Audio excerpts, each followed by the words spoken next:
नमो भगवते वासुदेवाय। आप सभी का हमारे YouTube चैनल पर हार्दिक स्वागत है। प्रिय भक्तजनों, आज का दिन बड़ा ही शुभ और मंगलकारी है। एकादशी व्रत पारण के दिन तुलसी माता और लक्ष्मी माता की कथाओं को सुनने से ही व्रत पूर्ण माना जाता है और भक्तों की समस्त मनोकामनाएं पूर्ण होती हैं। तो जिन लोगों ने व्रत नहीं भी रखा है, उन्हें भी द्वादशी के दिन तुलसी माता की कथाओं को सुनने से धन संपत्ति और अनंत शुभ फलों की प्राप्ति होती है। तुलसी माता को हरि प्रिया भी कहा जाता है। जितना भगवान श्री हरि विष्णु सोने, चांदी, हीरे, मोती और रत्नों से प्रसन्न नहीं होते, उतना सिर्फ तुलसी दल से प्रसन्न हो जाते हैं। सच्ची श्रद्धा भाव से तुलसी दल भगवान श्री विष्णु को अर्पित करने से मनुष्य के सभी संकट कट जाते हैं और मनोकामनाओं की पूर्ति होती है।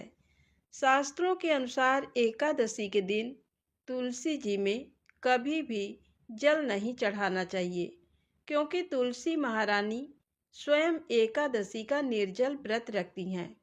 लेकिन द्वादशी के दिन व्रत पारण के समय तुलसी माता को जल अवश्य चढ़ाना चाहिए और पूरे विधि विधान से पूजा पाठ करके उनकी कथाओं को सुनकर ही अपना व्रत खोलना चाहिए। तो आइए सुनते हैं तुलसी माता की कथाएं। एक बुढ़िया माई थी।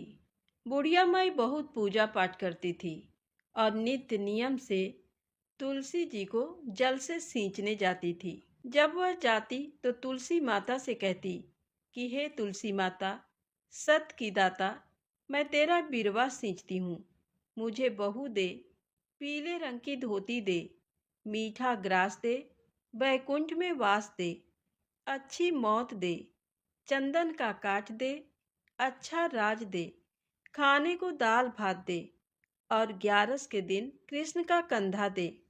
बुढ़िया माँ की ये बातें सुन तुलसी माता सूखने लगी। तुलसी माता को यूं सूखते देख भगवान ने पूछा, हे तुलसी, तुम दिन प्रतिदिन क्यों सूखती जा रही हो? तुलसी माता ने कहा कि बस मेरे मन की मत पूछो। भगवान ने कहा कि मैं नहीं पूछूंगा तो कौन पूछेगा?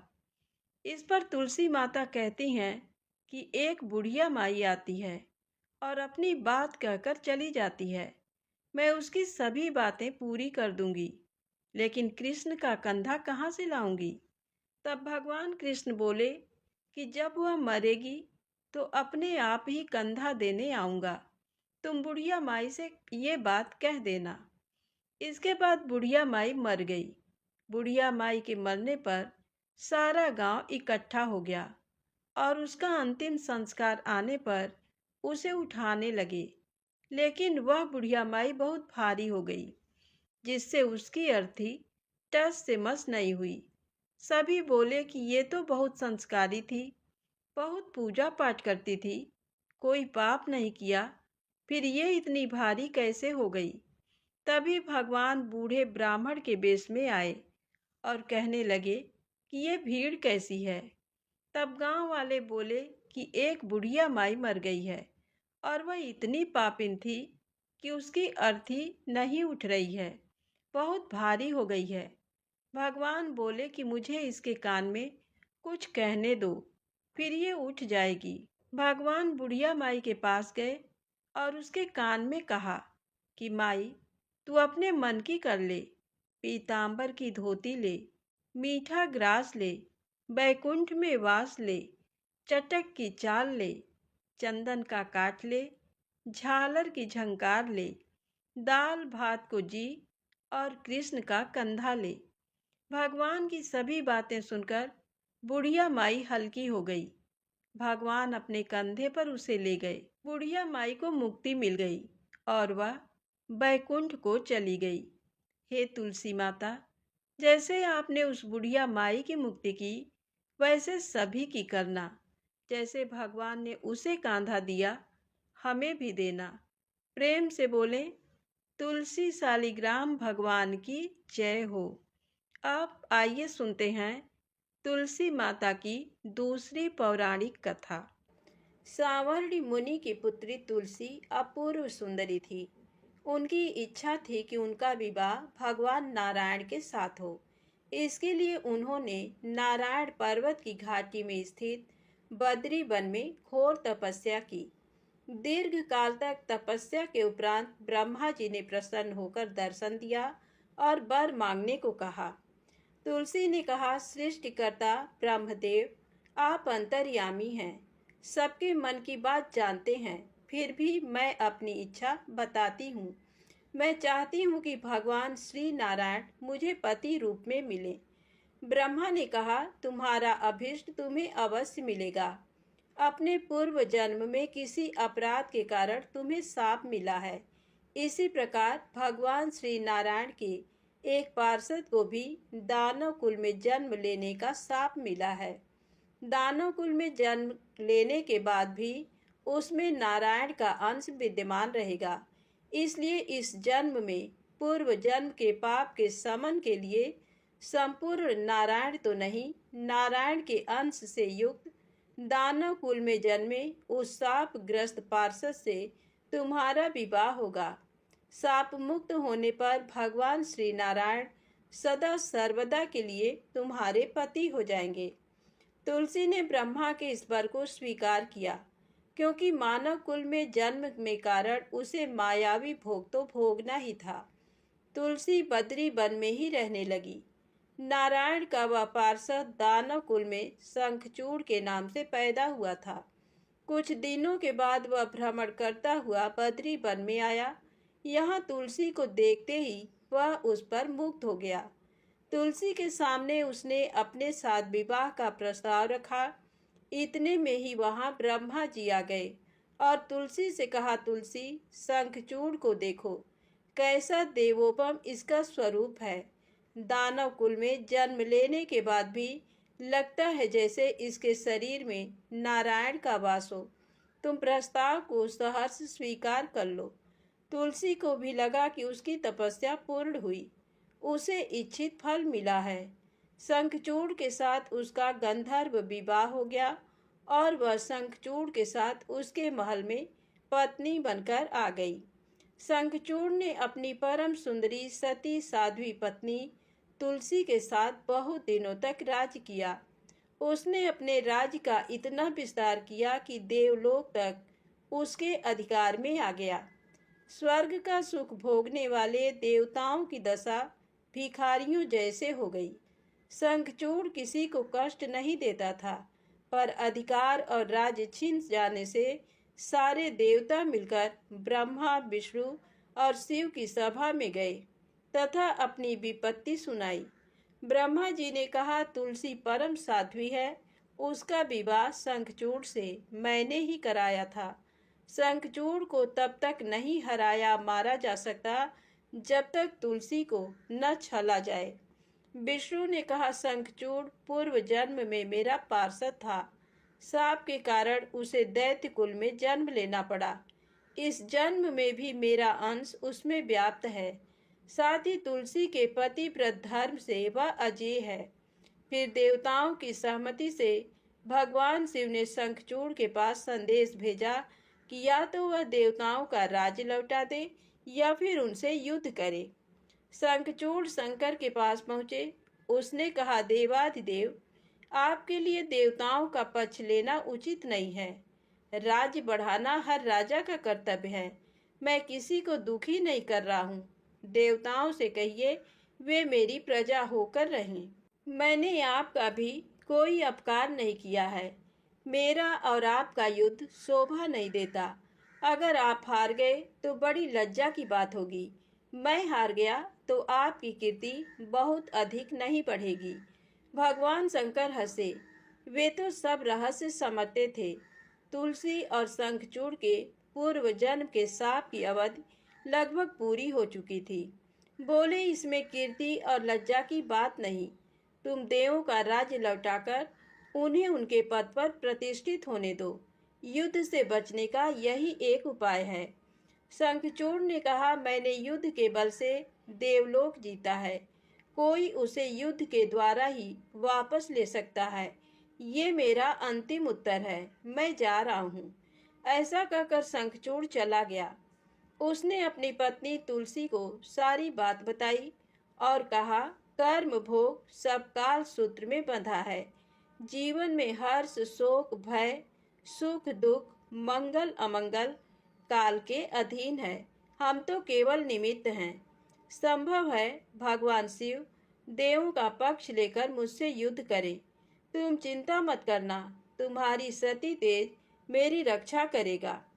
दूसरे दिन भगवान शंकर के नेतृत्व में देवताओं ने युद्ध छेड़ दिया। शंखचूड़ ने भीषण बाणों की वर्षा कर उनका वेग रोका। उसके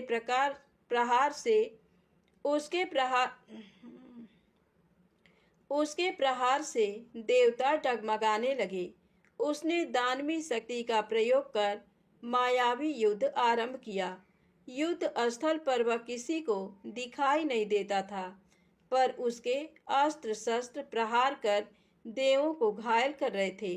देवगण अपने अस्त्र चलाएं तो किस पर चलाएं, क्योंकि कोई शत्रु सामने था ही नहीं। कई दिनों तक इस तरह भयंकर युद्ध चला। शंखचूड़ पराजित नहीं हुआ। तब शिव ने विष्णु से कहा, विष्णु कुछ उपाय करो।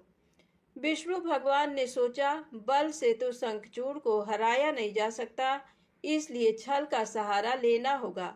उन्होंने तुरंत अपना स्वरूप शंखचूड़ जैसा बनाया और अस्त्र शस्त्र से सज्जित हो तुलसी के पास आए।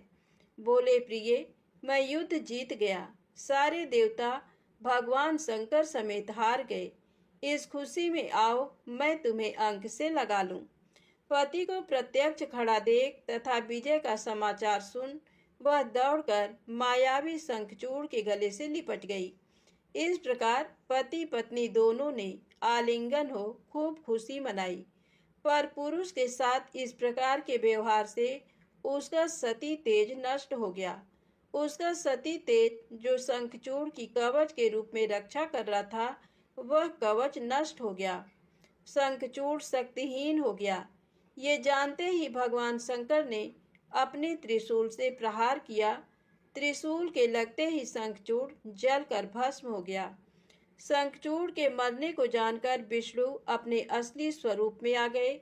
सामने अपने पति शंखचूड़ के स्थान पर भगवान विष्णु को खड़ा देख तुलसी बहुत विस्मित हुई। उसको पता लग गया कि स्वयं नारायण ने उसके साथ छल किया है। क्रोध में आकर उसने शाप दिया, एक सती स्त्री का सतीत्व भंग करने के अपराध में तुम हृदयहीन पत्थर हो जाओ। विष्णु ने तुलसी के शाप को सिरोधार्य कर कहा, देवी, तुम्हारे तथा शंखचूड़ के कल्याण के लिए मुझे ऐसा करना पड़ा। तुम दोनों को शाप मुक्त करना था। तुम भी अब शरीर त्याग कर तुलसी बिरवा के रूप में जन्म लोगी और मेरी पूजा तुलसी दल से होगी। मैं सालग्राम पत्थर बनूंगा। मेरे शीश पर तुम आदर से विराजमान होगी। तुम्हारे पति की हड्डियों के चूर्ण से शंख की उत्पत्ति होगी। उस शंख ध्वनि से देवताओं तथा मेरी पूजा आराधना होगी। जहाँ शंख ध्वनि होगी वहाँ मंगलमय मैं विराजमान रहूँगा। तुमने पूर्व जन्म में बद्री वन में मुझे पाने के लिए बड़ी तपस्या की थी। अब अगले जन्म में मैं नारायण प्रस्तर के रूप में बद्रीनाथ वन में स्थापित होऊंगा और मेरी पूजा अर्चना फल फूल से न होकर तुम्हारे तुलसी दल से होगी। मेरे शीश पर विराजमान होकर तुम मुझसे भी ऊंचा पद प्राप्त करोगी। तो प्रेम से बोले, विष्णु भगवान की जय हो, तुलसी माता की जय हो। आइए सुने राजा अम्बरीश की कहानी। राजा अम्बरीश राजा नाभाग के पुत्र थे। वह 7 द्वीपों के राजा थे। वह बहुत ही ब्रह्मज्ञानी और विष्णु भक्त थे। वह भगवान विष्णु की कथाएं सुनते और मंदिरों में दर्शन करने जाते। विष्णु भक्ति के आगे वह घर, स्त्री, पुत्र, धन धान्य सब कुछ तुच्छ समझते थे। एक बार भगवान विष्णु को प्रसन्न करने के लिए उन्होंने साल भर पत्नी सहित एकादशी का व्रत रखा। कार्तिक मास में व्रत जब समाप्त हुआ तो उन्होंने 3 दिनों तक उपवास किया, विष्णु भगवान का पूजन किया, ब्राह्मणों को 60,000 गौओं का दान दिया, संत महात्माओं को दान दिया और उन्हें भोजन करवाकर संतुष्ट किया। राजा अम्बरीश जब ब्राह्मणों को भोजन करवाने के पश्चात पारण करने लगे तो उसी समय दुर्वासा ऋषि अतिथि के रूप में वहां आ गए। राजा अम्बरीश ने दुर्वासा ऋषि का पूजन और स्वागत किया और उन्हें भोजन के लिए विनती की। दुर्वासा ऋषि कहने लगे कि मैं पहले यमुना नदी में स्नान कर भोजन करूंगा। दुर्वासा ऋषि स्नान करने चले गए। उधर द्वादशी केवल कुछ मुहूर्त ही रह गई, जिस मुहूर्त में पारण करना आवश्यक था, नहीं तो राजा का व्रत निष्फल हो जाता। राजा अम्बरीश दुविधा में पड़ गए, क्योंकि दुर्वासा ऋषि अभी वापस नहीं आए थे। अगर अतिथि ब्राह्मण को भोजन करवाए बिना पारण करते तो पाप के भागीदार बनते, लेकिन पारण किए बिना द्वादशी व्यतीत हो जाने पर पारण का महत्व समाप्त हो जाता है। ऋषियों ने कहा कि महाराज, आप केवल जल से पारण कर लें, इससे आपका व्रत भी व्यर्थ नहीं होगा और कोई दोष भी नहीं लगेगा, क्योंकि जल को भोजन और भोजन दोनों रूपों में माना जाता है। ऋषियों के परामर्श पर राजा अम्बरीश जलपान कर दुर्वासा ऋषि की प्रतीक्षा करने लगे। यमुना से लौटने पर दुर्वासा ऋषि अपनी तपशक्ति से जान गए कि राजा अम्बरीश ने जल पी लिया। राजा अम्बरीश पर क्रोधित होते हुए दुर्वासा ऋषि कहने लगे कि तुमने धर्म का उल्लंघन किया है। राजन, तू लक्ष्मी और धन वैभव में अंधा हो गया है। तुमने मुझे भोजन का निमंत्रण दिया और घर आए अतिथि को भोजन कराए बिना स्वयं भोजन कर लिया। इस कुकर्म का फल तुझे जरूर भोगना पड़ेगा। दुर्वासा ऋषि ने अपने जटा को उखाड़कर उसे कालाग्नि के समान कृत्या को बनाया, जो राजा की ओर दौड़ी। राजा अपने स्थान से तिल भर भी नहीं हटे। उसी क्षण भगवान विष्णु ने अपने भक्त की रक्षा के लिए अपना सुदर्शन चक्र भेजा, जिससे कृत्या को उसी क्षण जला दिया और सुदर्शन चक्र फिर दुर्वासा ऋषि की ओर मुड़ गया। दुर्वासा ऋषि जान बचाने के लिए भागे, लेकिन जहाँ भी दुर्वासा ऋषि जाते चक्कर उनका पीछा करता रहा। ब्रह्मा जी की शरण में गए तो ब्रह्मा जी कहने लगे कि विष्णु जी के तेज से मैं आपको नहीं बचा सकता। भगवान शिव के पास गए तो भगवान शिव कहने लगे कि विष्णु जी के चक्र से तुम्हें बचाना मेरे बस में नहीं है, तुम भगवान विष्णु के शरण में जाओ। दुर्वासा ऋषि बैकुंठ धाम में गए, भगवान विष्णु के चरणों में वंदना कर कहने लगे कि हे साधुओं पर कृपा करने वाले प्रभु, मुझ अपराधी की रक्षा करें। मैंने आपके प्रिय भक्त को कष्ट पहुंचाया है, इसके लिए मुझे क्षमा करें। भगवान, मेरी रक्षा करें। भगवान विष्णु कहने लगे, तुमने वास्तविकता जानते हुए भी मेरे भक्त को कष्ट पहुंचाया है। मेरे भक्त मुझे बहुत प्रिय हैं। तुम्हारी रक्षा का एक ही उपाय है, तुम राजा अम्बरीश से क्षमा मांगो। यदि वह तुम्हें क्षमा कर दे तो समझो तुम्हारी रक्षा हो गई।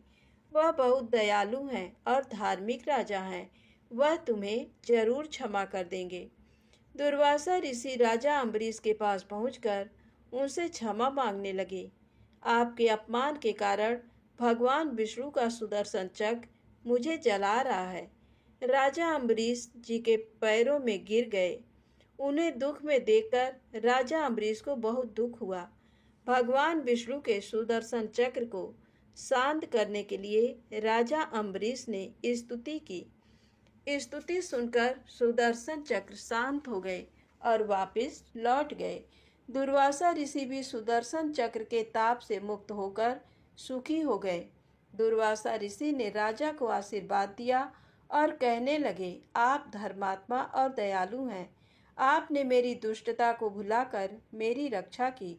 दुर्वासा ऋषि को सुदर्शन चक्र के भय से मुक्ति में 1 वर्ष व्यतीत हो गया। राजा अम्बरीश दुर्वासा ऋषि की प्रतीक्षा में 1 वर्ष तक केवल जल ही पीकर रहे।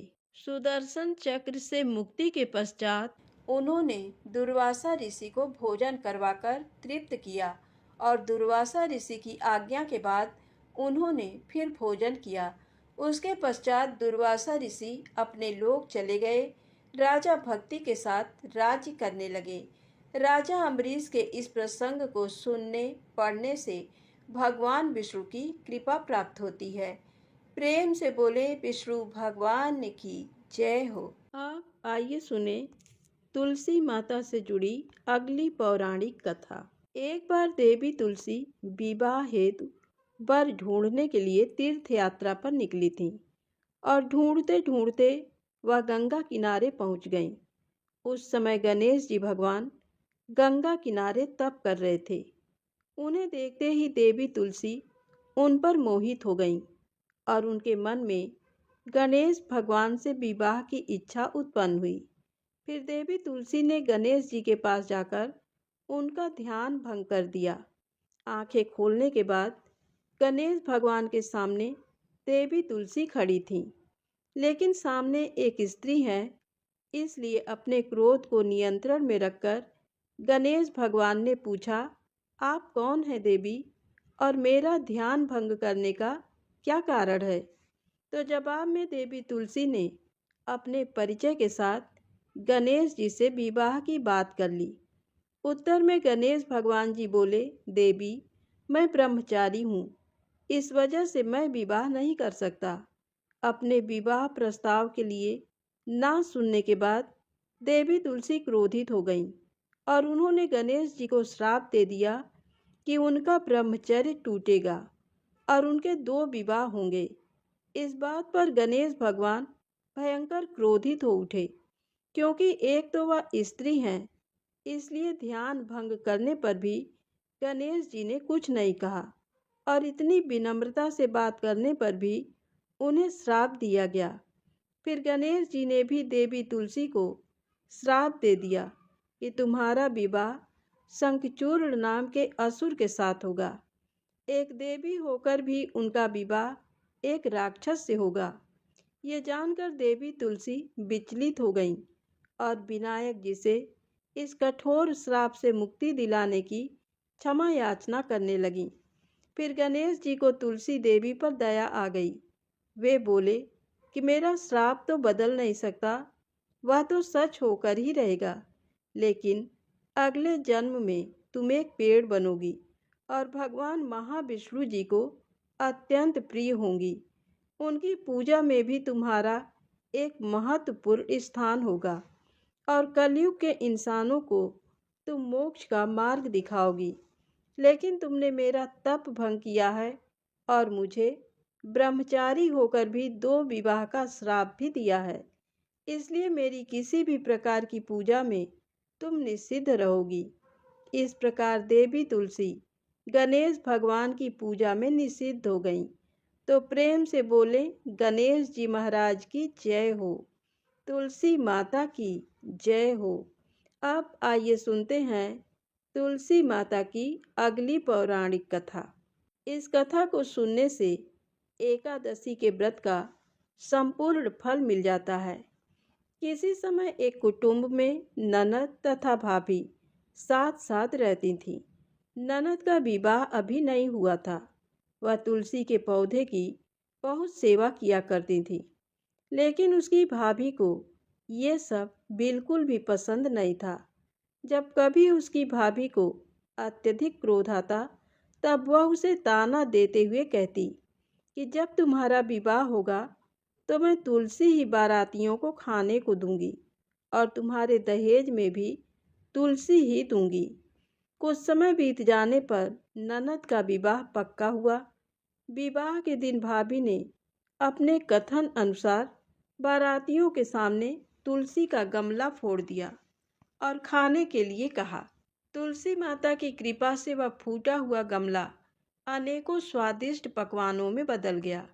भाभी ने गहनों के नाम पर तुलसी की मंजरी से बने गहने पहना दिए। वह सब भी सुंदर सोने जवाहरात में बदल गए। भाभी ने वस्त्रों के स्थान पर तुलसी का जनेऊ रख दिया। वह रेशमी तथा सुंदर वस्त्रों में बदल गया। ननद के ससुराल में उसके दहेज की बहुत प्रशंसा की गई। ये बात भाभी के कानों तक भी पहुंची। उसे बहुत आश्चर्य हुआ। उसे अब तुलसी माता की पूजा का महत्व समझ आ गया। भाभी की एक लड़की थी। वह अपनी लड़की से कहने लगी कि तुम भी तुलसी माता की सेवा किया करो, तुम्हें भी बुआ की तरह फल मिलेगा। वह जबरदस्ती अपनी लड़की से सेवा करने को कहती, लेकिन लड़की का मन तुलसी सेवा में नहीं लगता था।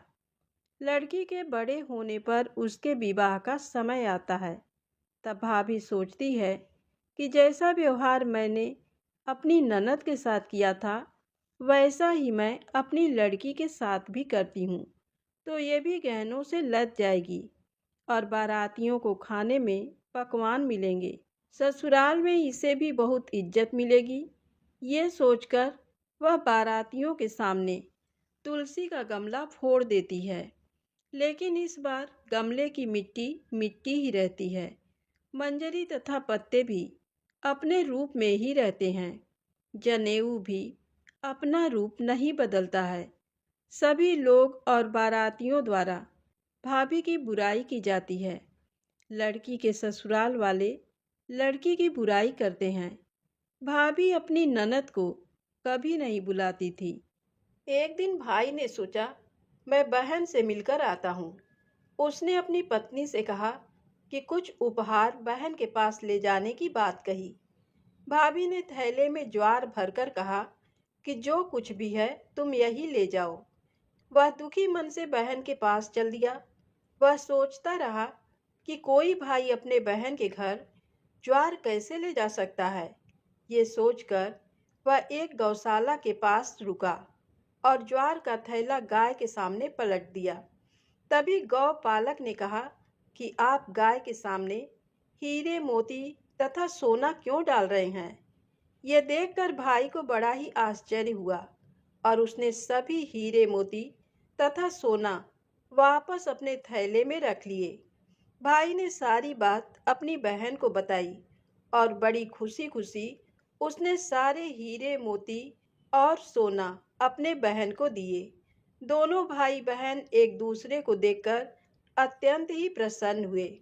जैसी कृपा माता तुलसी ने ननद पर की, ऐसी ही कृपा सभी पर करना। तो प्रेम से बोले, तुलसी माता की जय हो। अब आइए सुने व्रत पूर्ण करने वाली माता महालक्ष्मी की पौराणिक कथा। एक बार प्रेम से बोले, माता महालक्ष्मी की जय हो। भद्रश्रवा नाम के राजा थे। वे बड़े पराक्रमी राजा थे। 4 वेद, 6 शास्त्र, 18 पुराणों का उन्हें ज्ञान था। उनकी रानी का नाम सूरत चंद्रिका था। रानी दिखने में सुंदर और सुलक्षणा थी तथा पतिव्रता थी। उन दोनों को 7 पुत्र तथा उसके बाद एक कन्या का वरदान मिला था। कन्या का नाम सांबाला था। एक बार महालक्ष्मी जी के मन में आया कि जाकर उस राजा के राजप्रसाद में रहे, इससे राजा को दुगनी धन दौलत की प्राप्ति होगी और वह इस धन दौलत से अपनी प्रजा को और सुख दे पाएगा। गरीब के घर अगर रहे और उसे धन दौलत प्राप्त हो तो वह स्वार्थी की तरह केवल अपने ऊपर ही खर्च करेगा। ये सोचकर श्री महालक्ष्मी जी ने बूढ़ी ब्राह्मण स्त्री का रूप धारण किया। हाथ में लाठी लिए लाठी के सहारे रानी के द्वार तक पहुंची। यद्यपि उन्होंने बूढ़ी औरत का रूप धारण किया था, पर उनके चेहरे पर देवी का तेज था। उन्हें देखते ही एक दासी सामने आई। उसने उनका नाम, धाम, काम, धर्म पूछ डाला। वृद्ध ब्राह्मणी का रूप धारित माता लक्ष्मी ने कहा, बालिके, मेरा नाम कमला है। मेरे पति का नाम भुवनेश है। हम द्वारिका में रहते हैं। तुम्हारी रानी पिछले जन्म में एक वैश्य की पत्नी थी। वह वैश्य गरीब था। दरिद्रता के कारण हर रोज घर में झगड़े होते थे तथा उसका पति रोज उसे मारता था। इन बातों से तंग आकर वह घर छोड़कर चली गई तथा जंगल में खाली पेट भटकने लगी। उसकी इस दुर्दशा पर मुझे दया आई। तब मैंने उसे सुख संपत्ति देने वाली श्री महालक्ष्मी की कथा सुनाई। मेरे कहने पर उसने श्री महालक्ष्मी का व्रत किया। श्री महालक्ष्मी प्रसन्न हुई, उसकी गरीबी दूर हुई, उसका घर संसार दौलत संतति संपत्ति से भर गया। बाद में पति पत्नी दोनों परलोक सिधारे। लक्ष्मी व्रत करने के कारण वे लक्ष्मी लोक में रहे। उन्होंने जितने साल महालक्ष्मी का व्रत किया उतने हजारों साल उन्हें सुख भोग मिला। इस जन्म में उनका जन्म राजघराने में हुआ है, परंतु वह श्री महालक्ष्मी का व्रत करना भूल गई हैं। उसे ये याद दिलाने मैं यहाँ आई हूँ। बुढ़िया माँ की बातें सुनकर दासी ने उन्हें प्रणाम किया तथा श्री महालक्ष्मी का व्रत किस तरह किया जाए इस बारे में पूछा। बुढ़िया रूप धारण किए हुए माता महालक्ष्मी दासी को पूजा की विधि तथा महिमा बताई। इसके बाद वह दासी माता को प्रणाम कर रानी को बताने अंदर चली गई। राजवैभव में रहते हुए रानी को अपने ऐश्वर्य का बहुत घमंड हुआ था। संपत्ति तथा अधिकार की वजह से वह उन्मत्त हो गई थी। दासी द्वारा बताई गई बुढ़िया माई की बातें सुनकर वह आग बबूला होकर राजद्वार पर आकर बुढ़िया रूपी श्री महालक्ष्मी पर बरस पड़ी। उसे ये मालूम ही नहीं था कि श्री महालक्ष्मी माता बुढ़िया का रूप धारण किए द्वार तक आई है, परंतु रानी का इस कदर रूखा बर्ताव तथा अपना अनादर देखकर माता ने वहां ठहरना ठीक न समझा। वे वहां से चल पड़ी। राह में उन्हें राजकुमारी सांबाला मिली। उन्होंने सांबाला को सारी बात बताई। सांबाला ने अपनी ओर से श्री महालक्ष्मी माता से क्षमा मांगी। माता को उस पर दया आई। उन्होंने सांबाला को श्री महालक्ष्मी व्रत के बारे में बताया। सांबाला ने परम श्रद्धा से श्री महालक्ष्मी का व्रत रखा। फल स्वरूप राजा सिद्धेश्वर के सुपुत्र मालाधर से उसका विवाह हुआ। वह धन दौलत ऐश्वर्य वैभव से माला माल हो गई। पति के साथ ससुराल में आनंद से दिन बिताने लगी। इधर श्री महालक्ष्मी का रानी पर प्रकोप हुआ। फल स्वरूप राजा भद्र श्रवा का राज्य एवं राज्य कारोबार नष्ट हो गया। यहाँ तक कि खाने के लाले पड़ गए। ऐसी हालत में एक दिन रानी ने राजा से निवेदन किया, हमारा दामाद इतना बड़ा राजा है, धनवान है, ऐश्वर्यशाली है, क्यों न उसके पास जाएं, अपना हाल उसे बताएं, वह जरूर हमारी मदद करेगा। इस बात पर राजा भद्र श्रवा दामाद के पास रवाना हुए। राज्य में पहुंचकर एक तालाब के किनारे थोड़ी देर विश्राम लेने के लिए ठहरे। तालाब से पानी लेने आते जाते दासियों ने उन्हें देखा। उन्होंने विनम्रता से उनकी पूछताछ की। जब उन्हें ये मालूम हुआ कि वे रानी सांबाला के पिता हैं, तो दौड़ते हुए जाकर उन्होंने रानी को सारी बात बताई।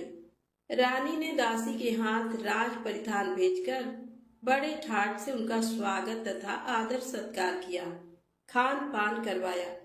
जब वे लौटने लगे तो सोने की मोहरों से भरा घड़ा दिया। राजा भद्र श्रवा जब वापस लौटे तो उन्हें देखकर रानी सूरत चंद्रिका खुश हुई। उन्होंने सोने की मोहरों से भरे घड़े का मुंह खोल दिया, पर हाय भगवान, घड़े में धन के बदले कोयले मिले। ये सब श्री महालक्ष्मी के प्रकोप से हुआ।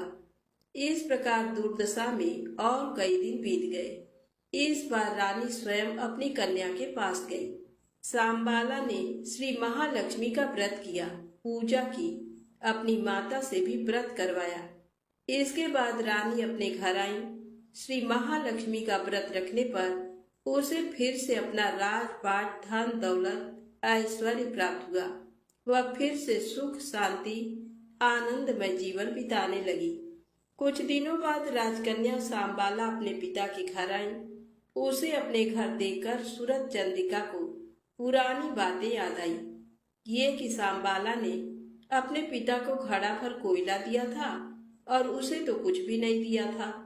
इसी कारण सांबाला को पिता के घर आने पर उसका कोई आदर आतिथ्य नहीं हुआ, बल्कि अनादर हुआ। पर उसने इस बात का बुरा नहीं माना। अपने घर लौटते समय उसने पिता के घर से थोड़ा नमक ले लिया।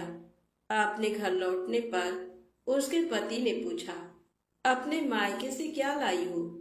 इस पर उसने जवाब दिया, वहां का साग लाई हूँ। पति ने पूछा, इसका मतलब क्या हुआ? सांबाला ने कहा, थोड़ा धीरज रखें, सब मालूम हो जाएगा। उस दिन सांबाला ने सारा भोजन नमक डाले बिना बनाया और परोसा। पति ने खाना चखा, सारा खाना नमक बिना था, इसलिए स्वाद नहीं आया। फिर सांबाला ने थाली में नमक डाला, इससे सारा भोजन स्वादिष्ट लगने लगा। तब सांबाला ने पति से कहा, यही है वह मायके से लाया हुआ साग। पति को उसकी बात सही लगी। फिर वह दोनों हंसी मजाक करते हुए प्रसन्न चित्त मन से भोजन करने लगे। कहा गया है कि इस तरह जो कोई श्रद्धा भाव से श्री महालक्ष्मी की पूजा करे, उसे माता की कृपा प्राप्त होती है, सुख संपत्ति शांति प्राप्ति होती है, सभी मनोकामनाएं पूरी होती हैं। प्रेम से बोले, लक्ष्मी माता की जय हो।